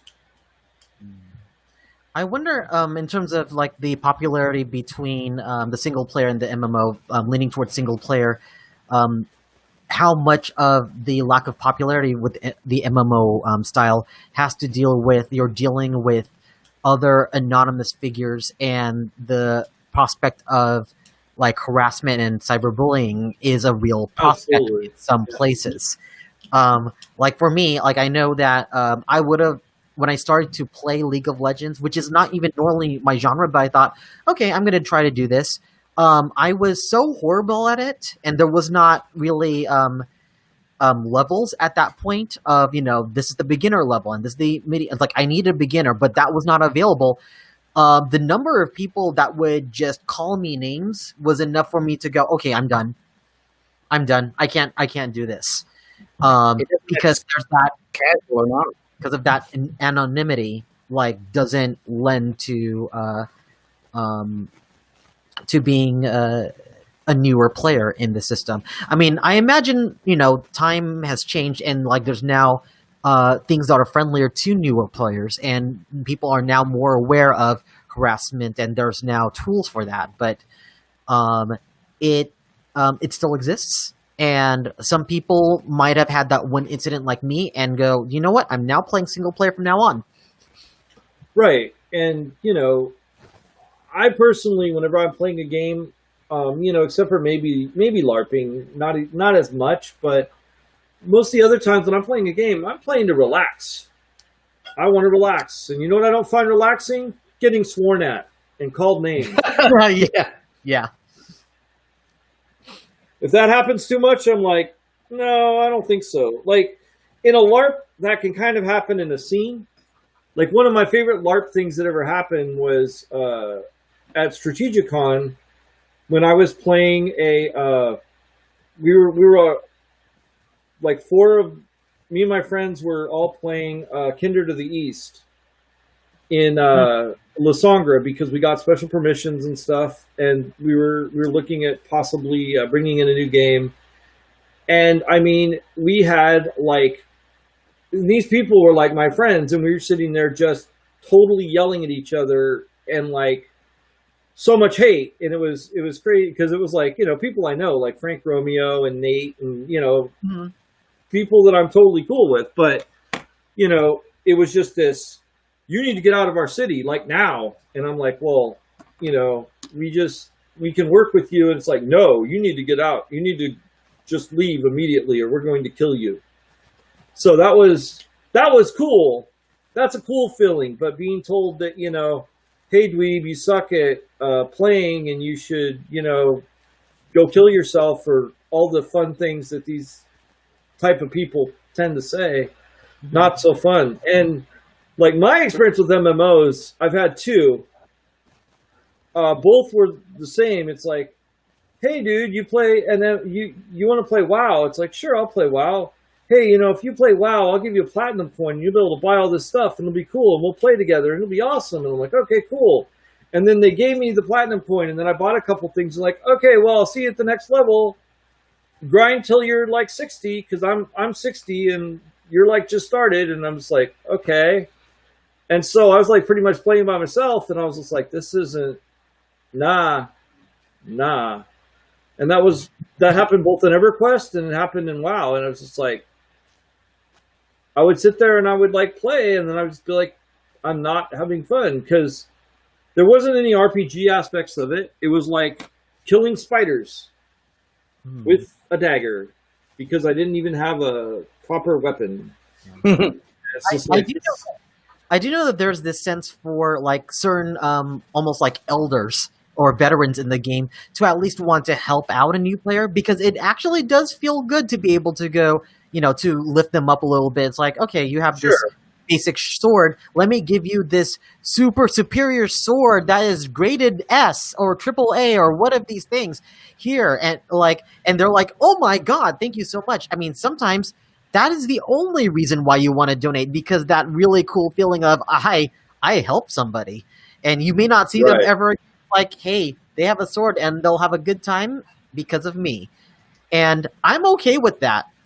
Oh, yeah, that's absolutely great. That was cool. That was another thing that I liked. Like, there were some times when I'd be playing and people would like just go by and be like, heal, are you okay? Heal. And they'd be like healing people as they were walking. That's all they would do, because they had their healer. So that was fun. But I don't know. And the thing is, like nowadays, I guess now it's more pay and play. But if you want to play WoW, or you want to play, some of the more expensive ones, then playing a monthly for a game that I kind of like is kind of daunting to me. Like, I don't really know that I want to play, like, have a bill for something that I kind of like. So I think that's where I was with MMOs. I also try to think about like the value to the experience. So the thing is, if you are playing this game every day, if you kind of like it, then like $20 or $40 is like, more than reasonable, because just the amount of hours you're putting into it. And I gauge that whenever I buy games on mobile, or I buy them on my Nintendo. Like, it just does it make sense for me? How much time am I spending on this game? Then sure. I mean, there are some people who can't afford all of that, so you get what you can out of it. But if you spend like $2 to get this upgrade, but you're playing this game for 3 hours a day for 7 days a week, then you probably just can justify it, at least.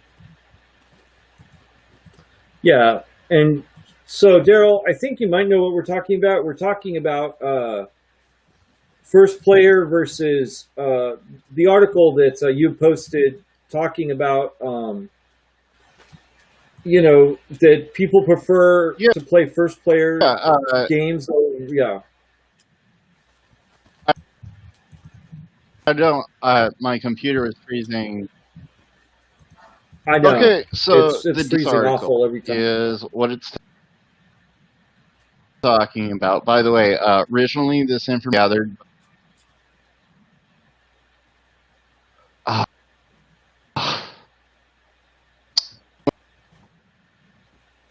I could.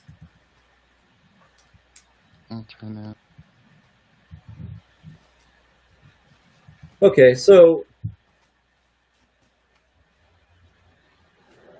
I think we'll just go to the. We've kind of been talking about the subject a little bit. It's funny because usually when I ask for guests, they don't like say, "Oh, but what will be the topic?" But the thing is Omega is a producer, or Ryan Omega is a producer. You guys picking me up at all? Yes. Okay, so you shut down your video. Is that what you did? Hello? Did you shut down your video? But you're still off time. I'm guessing.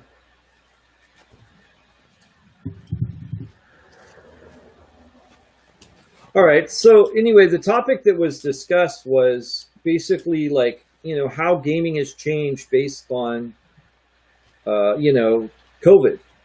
And I know you wanted to talk about that, and Yeah. I think it's a Am I good still conversation. here audio wise? Now you are.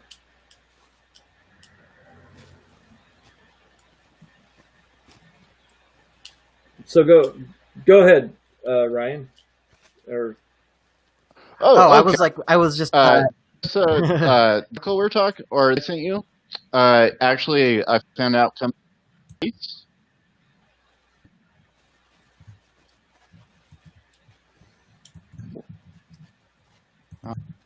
Not working.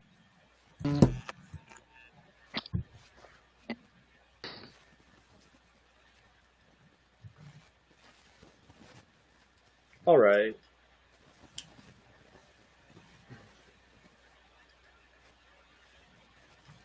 It's weird because we're kind of in two topics right now because of technical difficulties. All right, Daryl, hold that thought. We're just going to go into the other thing, and if we can get back to that, we will. All right. Anyway, as you were saying, Brian. Oh, okay. Now I forgot where we were at. I understand. It's a good thing we're live, but Yeah. we're fine. It it's totally all good. happens. It does. Don't worry. On our podcast, we record for this long, and we make a 45-minute episode out of it. So Yeah, we do a 2 hour every month, or every month, every week, and then we cut it, like just the ends off or any issues that happen. We kind of do it live, and that comes from the fact that this show was on WPMD, which is a radio station on. Well, it started out as a podcast, and then we ended up on the radio at Cerritos because I talked to my professor, he's not really a professor, but he's a person that's in charge of the radio station, and said, can we syndicate Gaming Fixx, which is our podcast, and we just want to we'll do the production. We just want to put it on syndication and run it on the radio. And he's like, cool. And then he changed his mind and he's like, oh, well, actually, I'd like you guys to have the experience to do it live. And I'm like, all right, cool. And being the kind of person that, I'm always want to make it bigger and better, I asked if we could do it for 2 hours. So we used to do a 2-hour radio show all the time, and it was live. And sometimes it was live, sometimes it was taped. Most of the time it was live. And so, now that we do it as a podcast on COVID, we record and I cut it. Just a very little tiny bit. Make sure there's no swearing. Because can't have swearing on the radio. But that'll be changing, but at the same time, if we end up going on like this YouTube format, that could be a little different too. So anyway, back to the topic where we were talking about how COVID has affected gaming, which was, and I know you had some thoughts on that, Ryan. Yes. So aside from talking about we need to kind of like start looking at producing or making shows in shorter formats. The problem is, again, we're dealing with the 3-hour format, and part of it is a Twitch thing. If you are a producer on Twitch, you know that in order to achieve the level of partner, you need to have a minimum of 25 hours of streaming a month and at least 12 different days of streaming. So it makes it more, you are incentivized to actually go longer. If you're only producing a certain number of shows. So unless you're one of the gamers that is gaming every day, that's fine, but it doesn't lend itself to tabletop streaming unless you're a bigger show like Hyper RPG or Saving Throw show, where they have multiple programs going on, and you'll end up making that you'll end up hitting those numbers. So that's one thing that people are not aware of. It's like, why is it so long? It's because Twitch requires that for partners, and it's a and once you get to a partner, like, it has different benefits to the channel producers. So that's something that people are not necessarily aware of, but impact why we are seeing these shows go on for so long. Trying to go for shorter shows just means that you have to do this for more days. That is a reasonable option for people who can do enough planning for it, but it means that you have to have a certain mentality to be able to plan for that. Another thing that I've seen for COVID is that 2020 was such a hard year, is that people are purposely going to a lot more fantasy settings rather than a different alternative take on a real world setting, because it's too hard to do it otherwise for the players. And I'm guessing apocalyptic is just not even remotely something people are interested in at the moment. If you're gonna go apocalyptic, it has to be a twist other than making it based on our current situation. Right. Like even with my Angel and Devil board games, we actually installed 2 rules for everybody. No talking about COVID, because we don't want a scenario where devils are responsible for COVID, because it immediately, even when we saw players accidentally touch on the topic, it got uncomfortable very quickly.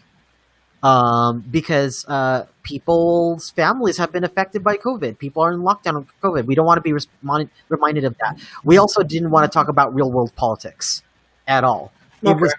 It was just, these things are just so off limit that they remove people from the play space, and it was just not okay.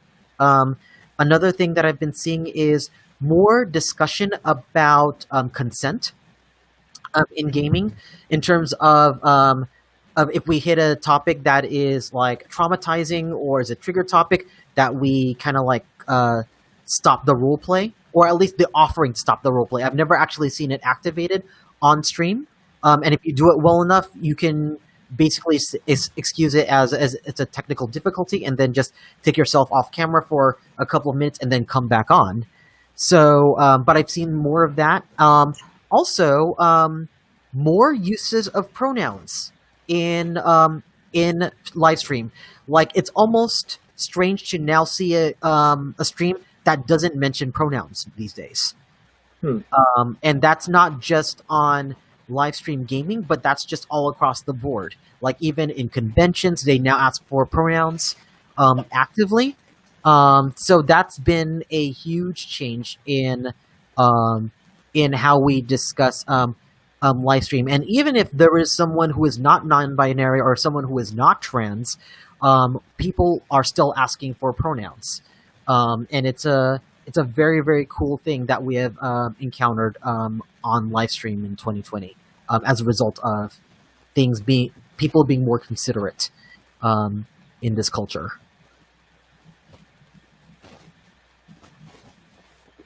You know, it's interesting that so many of the changes to gaming have been positive. Like, you know, because everybody's having such a hard year, we are being a little more thoughtful, and little things to somebody like me who is, you know, not trans, is cisgendered.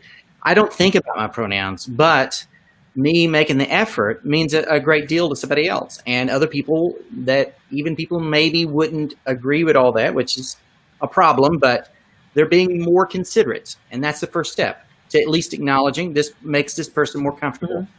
I'd also say another weird positive is that if you have a game that you want to kickstart, now's the time. People are interested in backing tabletop role-playing games, any sort of role-playing games. Kickstarter is blowing up right now. All kinds of products that the kinds of things that we like. It's been strangely positive for the industry, it feels like. Mm-hmm. Yeah, the ironic thing is that even though it has been positive for kickstarting games, I mean, mostly we see kickstarting video games rather than board games, because just trying to get people around is not like really feasible right now. But I would also recommend for people, and hopefully it's still up there, for people to check out Indicate's session from the person who's responsible for the games division of Kickstarter, to actually watch that instructional. I believe it's on YouTube or on Twitch under twitch.tv/Indicate, because it's been extremely useful. She's brought out data on what makes a successful Kickstarter Kickstarter completed project, and she gives you an hour's worth of, these are the examples, these are the things that you should do, these are the things that you shouldn't do, even though they are actual options on Kickstarter. And it was kind of insane, and the different ways that different games have been kickstarted. And you don't necessarily need to have famous people talk about your game. She said the key indicators for a successfully kickstarted game was, how often do you communicate your enthusiasm to your to the group? Do you talk every day? Do you only talk at the beginning and at the end? That's not likely to be kickstarted. But if you're communicating something every day, and you show enough about the game, and you have a demo that's very, very tight, and something that in their head they can visualize, you are more likely to have a successful Kickstarter. And I would urge people to look at that, because if you want to make a game yourself, you can totally do it. And she actually lays out for you how to do it, and in an hour. It's worth the hour of your time. Where did you say that was at? It's under, I think it's I'd have to look it up. I know that it was recorded for the Indicate Twitch stream. They may have converted to YouTube, but if you look up Indicate anywhere and everywhere 2020, and then you look Kickstarter, you should be able to find the discussion from the person who represents Kickstarter and is in charge of those particular Kickstarter projects. Okay, I think I'm looking at it right now. Thank you. You're welcome. I'll check it. I was going to say, we covered Indicate, and I looked at a lot of those videos, and I was going to say it was really great how that was put together, and it was definitely complicated, trying to put something as robust as Indicate is all, available. And you guys made it all available. A lot of the conventions that went the same route, what they did is they put on one stream for X period of time, just during the day, it was 8 to 5 or something like that, and then the next stream, and maybe a concert, and maybe a little bit of content that you could chase down if you were knowledgeable. You had so much content. It was amazing, but hard to get to at the same time, because it was okay, am I going to get up at 5 a.m. in the morning to watch that particular thing? But it was really cool. And then I was watching the stream and just watching the different. I don't know if did you produce the not 5 minutes, but 3-minute segues between each person, explaining their game, or was that someone else that did that production? So the part that I was responsible for was I was one of the live stream co-producers for Indicate. And so when you saw the 3 to 5 minute interstitials, that was actually produced by someone else. And what we did was we ran those between games, because that gave us the transition time to for one show to end and another show to begin. Especially sometimes we were dealing with people in different time zones. So we would be dealing with someone from London, and then we'll have to talk to someone in Korea, and I would have to handle that within 5 to 10 minutes, or myself and my technical director, Joe, who I worked with at the time. So Indicate was very, very awesome about making sure that those packages were available, so that Dom Zook from Saving Throw Show and I could co-produce all the live streams and make sure that ran as smoothly as possible. And it did. We actually worked with a few different tech groups to make sure that it ran smoothly. But it was so much prep work, but it was totally worth it because we were very happy with the results. Yeah, it was really cool. I mean, obviously, going to MDK it's just a different experience, but it was for, our situation, I think it was really good. And I was going to say the one thing that I thought was really amazing about when COVID happened, the first thing that happened was game companies were like, hey, here's free games. Here's free entertainment. Here's things. We know you're going to we want you to stay home. Here's how we could do this. That basically, it wasn't a mandatory thing. I think more libertarian-like in my way of seeing things. So I'm not for government overreach. I think it was cool because it was like a community was coming together and saying, we think this is the best thing. We can actually encourage you to do that. We're going to do that. We're going to make Disney Plus free. We're going to make Netflix available. There was like a lot of things that happened all at once. Here's, I think, GOG and Steam and a lot of different companies just said, yeah, here's some games. Here's some things to do. Cool your heels for about 3 months. Because they were giving about 3 months in content at first. And because we did a feel-good story about that, and it was really cool. We're about out of time, but I wanted to get from you guys, I guess your shills or what's your last thing you want to tell us before you plop off into the sunset?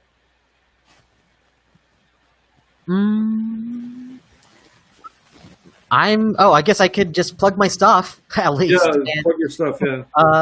So I'm Ryan Omega. You can find me on twitch.tv/live-action-roleplay. So I produce a lot of content, including the talk show Live Action Roleplay, which is also a podcast where we talk to various people about LARP and role-playing and live stream roleplay. I also have a show called Game Over Video Chat, which happens Tuesdays at 8 p.m. Pacific time, where we play different games that can be played on little mini LARPs. And you could find me on Twitter under Ryan OMGA. You could find me on Instagram under Ryan Omega, and occasionally you will find me on YouTube under the React channel. So every time you see the adults react to this or kids react to this, I'm on that channel. So you will see me react to really strange things, including spaceships or UFOs. That was the last one I did. And right before Jason goes, I've got someone on the line. You just want to talk for a second or two. Mm-hmm. This is Mellow Cello 007. Hey, Heather. Wait a minute. Hold on. Let me push the speaker button. Okay, go ahead. Talk. Hey, how's it going, everybody? So sorry I have not been available. I have been working like a mad woman as usual. But I am so glad that I could make this little cameo, so to speak. Thank you so much for having me on the show today, Frank. Well, sure, absolutely. We've been doing this for we've done 50 shows together. Most of them were awake, and here you are now. And one of them you did with this guy Ryan Omega, which is probably one of our most downloaded shows, which was really good in talking about, color barriers, Cultural which was appropriation. Right. Exactly. Yeah, that was really cool. Thank you for inviting me to that one. That was a very deep talk. I'm sorry, I'm having a hard time hearing Ryan. I know. Because you're not hearing Ryan because you're not. My headphones aren't that loud, and it would cause a feedback if I turn them up enough that it goes into the mic. So. Gotcha. Okay. But he responded. He said it was a good one, and thanks for inviting me. Is what he said. I could also talk louder if that helps. To be on the show, Ryan. It was a great show, and I think it's probably one of my better shows shows that I've done on Gaming Fix, honestly, it helped me understand a lot more about myself, honestly, admitting those things about myself during that show, during that time. So, and it's kind of helped me prepare for some things that are going on right now, actually. Not just, current events, but actually personal things that are going on in my life.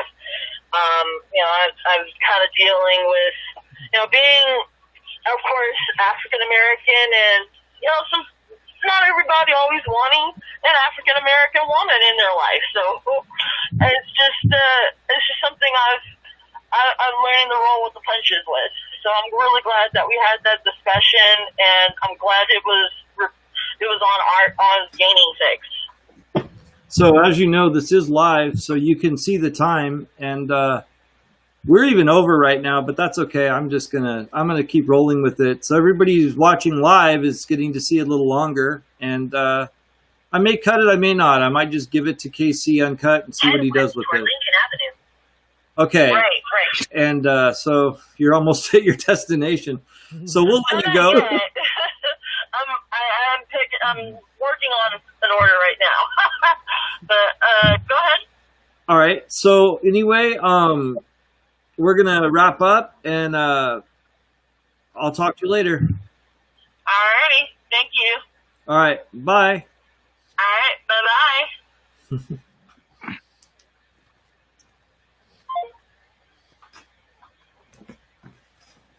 Yeah, I have a completely closed monitor system, basically, because I just haven't hooked up speakers, and the speakers I have are terrible, so I don't want to hook the one up that was here. It was like some Walmart knockoff thing. So I just use my my headphone monitors, and I don't have the outside. So yeah, she couldn't hear you. But Jason, what did you want to add, if anything? Well, I'm Jason Hughes. Find me on honarollpodcast.com. We're also on most places where you get podcasts, so check it out sometime. All right. Well, awesome. And thanks for being here on our 50th show that's live. And since I got this thing, I don't know, I might do some other live things sometime this week. Yeah, so thanks for being here. Thank you for inviting me. Absolutely. Yeah, thank you for having us. Absolutely. So I'm going to end the stream. I don't know I think it'll keep